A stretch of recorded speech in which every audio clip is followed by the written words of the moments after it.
ಚುನಾವಣೆಯ ಸನಿಹದಲ್ಲಿಯೇ ಕಾಂಗ್ರೆಸ್ ಮಾತಿನ ಮೂಲಕ ಪ್ರಮಾದವನ್ನು ಸೃಷ್ಟಿ ಮಾಡಿಕೊಳ್ತಾ ಇದೆ.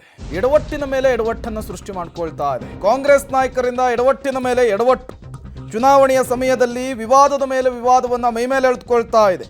ಟೀಕಿಸುವಂತಹ ಭರದಲ್ಲಿ ನಾಲಿಗೆಯನ್ನು ಹರಿಬಿಡ್ತಾ ಇದ್ದಾರೆ ಕೈ ನಾಯಕರು. ರಾಜಕೀಯ ಟೀಕೆಗೆ ವೈಯಕ್ತಿಕ ನಿಂದನೆಗಳು ಸರಿನಾ ಅನ್ನೋದು ಈಗಿರುವಂತಹ ಪ್ರಶ್ನೆ.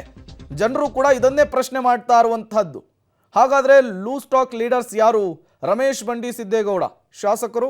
ಹಾಟ್ ಆಪರೇಷನ್ ಆದರೆ ಓಡಾಡೋದಕ್ಕಾಗುತ್ತಾ ಅಂತೇಳಿ ಎಚ್ ಡಿ ಕುಮಾರಸ್ವಾಮಿ ಅವರನ್ನು ಪ್ರಶ್ನೆ ಮಾಡಿದರು. ವೈಯಕ್ತಿಕವಾಗಿ ವೈಯಕ್ತಿಕ ವಿಚಾರಗಳನ್ನು ಎಳೆತರುವಂತಹ ಕೆಲಸವನ್ನು ಮಾಡ್ತಾ ಇದ್ದಾರೆ.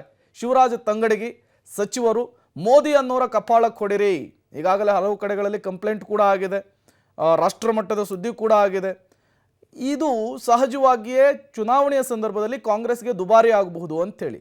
ಇನ್ನು ಯತೀಂದ್ರ ಸಿದ್ದರಾಮಯ್ಯನವರು ಮಾಜಿ ಶಾಸಕರು, ಸಿದ್ದರಾಮಯ್ಯನವರ ಪುತ್ರರು, ಇವರು ಗೃಹ ಸಚಿವ ಅಮಿತ್ ಶಾ ವಿರುದ್ಧ ಗೂಂಡಾ ರೌಡಿ ಅನ್ನುವಂತಹ ಪದಪ್ರಯೋಗವನ್ನು ಮಾಡಿದ್ದಾರೆ, ನಾಲಿಗೆಯನ್ನು ಹರಿಬಿಟ್ಟಿದ್ದಾರೆ. ಇದೆಲ್ಲವೂ ಕೂಡ ಕಾಂಗ್ರೆಸ್ ಸಂದರ್ಭದಲ್ಲಿ ಕಾಂಗ್ರೆಸ್ಗೆ ದುಬಾರಿ ಆಗಬಹುದು ಅಂತ. ಚಲುವರಾಯಸ್ವಾಮಿಯವರು ಕೃಷಿ ಸಚಿವರು ಮಗನಿಗೆ ಹೆಣ್ಣು ಹುಡುಕಿ ಅಪ್ಪ ಮದುವೆ ಅನ್ನುವಂತಹ ವಿವಾದಾತ್ಮಕ ಹೇಳಿಕೆಯನ್ನು ಕೊಟ್ಟಿರುವಂತಹದ್ದು.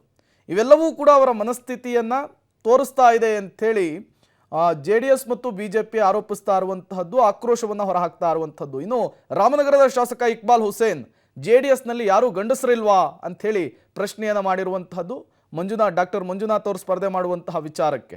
ಇನ್ನು ಬಾಲಕೃಷ್ಣ ಅವರು ಮಾಗಡಿ ಶಾಸಕರು, ಇವರು ಕಳ್ಳಿಗಿಡ ಎಷ್ಟು ಡೇಂಜರ್ ಗೊತ್ತಲ್ವಾ ಅನ್ನುವಂತಹ ಹೇಳಿಕೆಯನ್ನು ಕೊಡುವ ಮೂಲಕ ವಿವಾದವನ್ನು ಮೈಮೇಲೆ ಎಳೆದುಕೊಂಡಿದ್ದಾರೆ. ಈ ರೀತಿಯ ಲೂಸ್ ಟಾಕ್, ಈ ರೀತಿಯ ನಾಲಿಗೆ ಹರಿಬಿಡುವಂತಹದ್ದು ಚುನಾವಣೆಯ ಸಂದರ್ಭದಲ್ಲಿ ನಿಜಕ್ಕೂ ಕೂಡ ಕಾಂಗ್ರೆಸ್ಗೆ ದುಬಾರಿ ಆಗಬಹುದು, ಪೆಟ್ಟನ್ನು ಕೊಡಬಹುದು ಅನ್ನುವಂತಹ ವಿಚಾರ